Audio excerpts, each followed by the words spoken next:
How it do, baby? That was poetic. You can't write this. I want my chips with the dip. Only my Canadians know what's up. Max, congratulations on the victory tonight. First of all, what do you think of the new belt that's sitting there in front of you? It's dope. You know, I told you guys, it kind of reminds me of Power Ranger. I heard Power Rangers is doing a reboot. If they're looking for a Green Ranger, holla at your boy, ready for Takeover Hollywood too. But, you know, like I said, you know, I got a Soul Stone. I got one on here already. I don't know if it's Frankie's or Brian's, but it's on there, so it's cool. Very nice. How'd you feel about your performance tonight? I felt good. I felt real good. You know, I got to find myself early in that fight. I told, you know, I kept hearing people saying that his wrestling was going to be too much. I kept people here saying that his pressure on me was going to be too much. So I wanted to go 5 rounds and remind everybody that the Blessed Express is on the move. Blessed Era is still in full effect, and that's what we did. You mentioned wanting to go 5 rounds. I mean, I imagine if you had the chance to finish him, you probably would have. But it seemed pretty close at the end of that 3rd round, and then he kind of took you down, like right at the end. That was the one takedown you got. Is that the biggest opportunity you saw to finish the fight? I always want to finish the fight. I always trying to finish the fight, but Frankie is a legend, guys. He's a legend, you know. He's the dude. He's been in there with the best of them, and he is one of the best. And, you know, I just couldn't find the shots. I couldn't land the shots. And you know, it is what it is. I felt great. Yeah, I mean, what does it mean to you? You praised him so much leading up to this fight. It was all respect afterwards. What does it mean to have his name on your resume now? It means a lot. You know, without the guys like Frankie Edgar, you wouldn't have guys like me. Frankie Edgar was the inspiration. You know, Drake said, train till your idols become your rivals, you know, and we're here.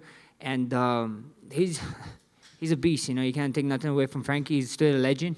He's been in top 5 forever in 2 different weight classes, in a weight class where he was very undersized. Boy looked kind of big today, though, but it was super fun. You know, it was super fun. You know, like I said, I'm trying to be the best pound-for-pound fighter in the world, not the best featherweight in the world. I'm trying to be the best pound-for-pound fighter in the world, and Frankie's one of the guys to help me one step towards that goal. You've spent 14 rounds in there since December, which is, you know, a lot of cage time. There's all this talk about potentially fighting Volkanovski in Australia and the big stadium show, October. Does that, just generally speaking, feel too soon for you, considering how much you fought of late, or could you possibly see yourself doing that? We see what happens, you know. Like, I look fine. I look great. But, you know, I owe it to my team. I owe it to my coaches. We got to get medical testing, you know. Like you said, I fought 3 title fights in 7 months. I think it's 7.5 months, something like that. And, you know, I want to fight one more time this year, but we got to go take all the right tests and see, and we'll go from there. And just last thing for me, Dana was in here, and he got asked questions about you potentially going to 55 again in the future, and he more or less said the door is closed. Like, I asked him maybe if he got more time, because I know it was a pretty short camp for Dustin to bulk up, and he said, you know, doesn't matter how much time you get, he's not interested in that. What do you just make of that? Dana changes his mind every day. Tomorrow he might be like, hey, Max, we need a heavyweight fight. So I don't, you know, Dana's mind is all over the place. You know, I got to respect the boss, but, you know, at the end of the day, it is what it is. You know, I know if an opportunity come up there and they come calling, you know, we won't shy away. Max Tier, I left over here. Congrats on the win. It seems like there's a pretty notable pattern in some of your fights recently where first couple of rounds might be kind of close, and then 3rd round is really when you click and you start to pull away. What is it about you that allows you to do that? I just gotta get, you know, like a train. I just gotta get my engine rolling, the choo-choo train, and then once it's rolling, it's hard to stop, you know. So I just gotta get in there and figure it out. You know, everybody's different. You know, like. I don't have. We have guys to mimic Frankie, but he's not Frankie, you know. And when I get in there, I try to figure it out, find out what we've been working, and see what's working, and then turn it out from there. You landed a few big uppercuts in the fight, and there were 2 really big ones in the 3rd round that kind of allowed you to pull away. And I think one knocked out his mouthpiece. Ortega hit him with that same uppercut. Is that what you guys saw, like on film, that he was maybe vulnerable to that? We saw a bunch of things, you know. We saw a bunch of things, and uppercut was just landing. It was working, you know, and we had a lot of other things that we actually practiced more, but the uppercut just landed. I was like, hey, if he's not going to move his head, if moving his head this certain way, I'll just keep doing it, and it was working. I know that you don't like talking about being a better featherweight than Jose Aldo, but you do have one record that you tied today, 13 featherweight wins in a row, and it's tied with John Jones, Anderson Silva, and Demetrius Johnson as the most wins in a row in a division. What is your reaction to that? I'm just trying to be a legend. I'm just trying to be the #1 pound-for-pound fighter in the world, and that's the names that I gotta be up there with, and that's respect. So, like I said, like all this GOAT talk and whatever, that doesn't affect me. When it's all said and done, I can sit back and relax, and Aldo stood the man. He still got the most wins. He got the most title defenses, and so on and so on. So until I beat those records, then maybe I can be in that conversation. Last thing for me, I heard you ran into Alexander Volkanovski in the elevator at the hotel this week. What was that conversation like, and what do you think about him as a future opponent? It was cool, it was me and him, and then and my manager, and it was like, well, this ain't awkward. And then we both laughed, and he's just cool, he's a nice guy, he's a fighter, he's a respectful guy, and we didn't say nothing, it was like whatever, and saw him, and then he got off and said, hey, have a nice day, we went on our way. Everything okay, Rush? You good? Okay. Just worried about you. This guy tired. I don't know what is going on. Thanks. Max, right here. Back in February, when I spoke with Israel Adesanya, he said when he fought Anderson Silva, he had watched him so much throughout his career that he knew what was coming when they fought. You were pretty adamant that you'd been watching Frankie for a long time. I'm curious if anything similar when you were fighting him played through your mind. Yeah, he was definitely throwing some stuff that I usually see him throw. That running single leg is that's Frankie Edgar. You watch a highlight, you see a bunch of people get taken down with that. So when he's doing that, I was like, oh wow, Frankie's trying it on me. It's pretty cool. But yeah, a bunch of time we watched a lot of tape. I watched a lot of tape, and there's a lot of times when we're in there and it just clipped back like, oh, I remember this fight. He was doing this and he was doing it. So it's pretty cool. Did you call out Daniel Cormier again after your fight? All the time. Every time. I call out Daniel Cormier right now. You better hope Stipe don't fight. Baddest man on the planet. You better hope that that Stipe make that walk. Or you're going to fight a Hawaiian that's probably going to step in there around like 205 pounds that's ready to take your belt. And that #1 pound-for-pound fighter in the world. Well, what's the beef? I mean, I saw you kind of teasing him when you had that press conference. You just took I don't his know. belt. Did you guys see the Twitter? Like everybody was like saying, "Oh my gosh, he's limping. Max is limping. Fighters and stuff." DC was like, "That's Max's swag. He's not being cool. He's clowning me. I don't like that type of beef. The Twitter figures, trigger fingers turn to Twitter fingers. DC, come see me." Nothing but love for the guy. I love DC, man. I love that guy. He's a legend. Over here, Max, congratulations. First of all, it's been over 3 years since you've went to a decision in the featherweight division. So what is it about Frankie or tonight that took you the distance like that? Like I said, Frankie's a legend. He's the man, and all I kept hearing was I wasn't going to be able to handle Frankie's pace. I wasn't going to be able to handle his wrestling. I fought no one like Frankie before.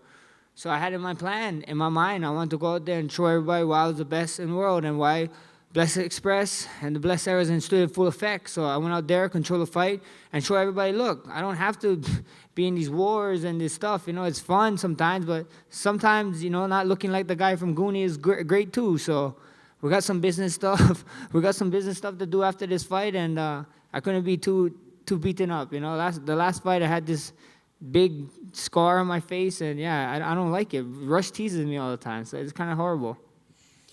Dana was in here a few minutes ago. I asked him how close we are to UFC Hawaii, and he gave me a short answer, not at all. Do you know anything about that or why he said that?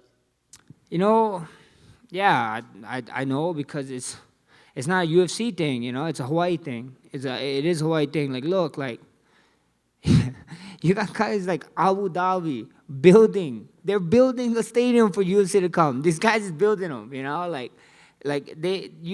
UFC Hawaii, the state, whatever, they don't want it that bad. They don't want it. Abu Dhabi is building a stadium as we speak right now for a fight, and we have a stadium there. So I just think it's one of those things that Hawaii just don't want it that bad. Do you take exception to that as a star from Hawaii, the face of Hawaii? You think I do? I'm asking you. I don't have a thought on it. I want to fight at home. I want every guy's dream is to fight at home. I want to fight at home in front of my people, and thank God Canada took your boy as the honorary captain. So I'm here. GSP, move over. Next time I go to T-Dot City to main event, I'm gonna tie with him. I think it's 5. Yeah, 5. Yeah, you told me. Mike told me. He only headlined 5 Canadian cars, so I might catch up with him. So yeah. And finally, for me, if it's okay with you, Max, can we get a brief breakdown how Rush Mini Bless feels about your performance tonight? Yeah. How you feel about how did Daddy look good tonight? Pretty good. Pretty good. What was pretty good? The punches. Oh, just pretty good. I'm kind of mad. He's not getting chocolate wasted tonight, guys. I am. I'm taking all the goodies that you guys saw and embedded. What? Then I can just keep the fountain. Hi, Max. Back here. Sort of along those same lines. I'm sure after the loss to Dustin, you kind of had to talk to Rush about, coming back from a loss. Now that you actually have come back from a loss and you finished that, how do you kind of add on? What can you add on to that lesson? It's like I said, a true champion is a guy who can get knocked back down and get right back up the reins and keep chugging along. All these guys, everybody, you don't really see someone's character until they get tested. If someone is great all the time and that's all they know, and they never ever had failure, then you really don't know how great they are. They got to run into these problems to find out how great and to find themselves, and this is one of those lessons. And should the Australia card, should that not happen, or you don't fight at that card, how determined are you to fight again, at least get in one more before the end of the year? Yeah, we see what happens. Like I just told you guys. I gotta go with my team. I gotta talk, and I know how bad I want to fight at home. And I don't want to take that away from the guy. But at the end of the day, I just gotta go see the doctors. And get checked up, and we go from there. At the end of the day, the stadium and stuff is cool, but I definitely want to fight before the end of the year for sure. UFC had this habit of putting me the first week of December. Hopefully if I get medically cleared and everything and I'm good to go by December, I can get that first week because I've been max week for the last 3 years, I think. So don't be changing up on me now because only get one card. Keep that same energy, UFC. Whoa. Max, just following up on that, I know you've wanted to be on like a New Year's card or an International Fight Week card. It didn't pan out last year, but those last pay-per-views, it's going to be a stadium show in October, Madison Square Garden, New York, then the December pay-per-view. Will you be satisfied if you're on one of those events? Yeah, we see. New York sounds cool. Like I said, like you guys said with Vogzanaki and Aussie sounds cool. So we see. I gotta go check with the doctors, get checked, and we'll go from there. Do you have your peanut butter Cocoa Puffs yet? Oh, no, I didn't have. We're about to have some. Manager looking at me like, no, you're not. But yes, I am. I'll fight you. All right, go get it. Thank you. Hey, Max. You mentioned going to see the doctors and get medically tested. That's something we don't really hear fighters talk about that much. Is this something you've always done, or was this something that started after you had to pull out of that fight with Brian for the unknown reasons, basically? Yeah, it's something that that you just gotta learn. One of those things that we get better and you get better, and things like that happen. So we've been, I got this little mini me right here. I'm trying to be able to walk and talk and be fine. We had some tragedies that happened, not in our sport, but in combat sports this past week. That's pretty sad, and we want to stay on top of it. My manager, my team, they all push me to go to the doctors whenever something like, I can be telling them like, oh my gosh, my hand is sore. They're like, I get texts. I tell one of the coaches, oh, my hand is hurt. I get a text by my manager 10 minutes later, hey, look, check your Google calendar. You gotta go to the doctors right now. I'm like, what? What is going on? Like, I can't, like, you know what I mean? But these guys look out for the best for me, and that's why I love them. And I'm trying to stay around for a long time, not a good time, a long time. It's actually mentioning those tragedies we had in boxing. You're talking about the clip of you walking in tonight. Conor McGregor actually retweeted it and said, when you've heard about those tragedies, the walk takes on a different meaning. I mean, obviously, you were just walking into the arena, but can you understand what he means by that, knowing what's happened in boxing recently? Yeah, it's crazy, it's crazy. It's, I understand that a lot, it's something that a fighter know, only a fighter know, and the sport is crazy. The sport is crazy, we always, like, me and my coach, me and one of my head coach, we always joke around about it, but the last meal before I fight, all the time, he say, eat whatever you want, this might be your last meal. You know what I mean? Like, that's the way we approach it, because we're just warriors and stuff, but we don't wish that, but that's what we say, that's just a mindset, and you never know. You really never know. This world is crazy. This sport is crazy, and it's just insane. And you gotta fill out, nothing but love and prayers to that family that's enduring right now. Actually, the two families. So prayers out to them. Cheers. Thank you. All good. All good. With my chips with the dip now. Thank you, guys. Max, he posed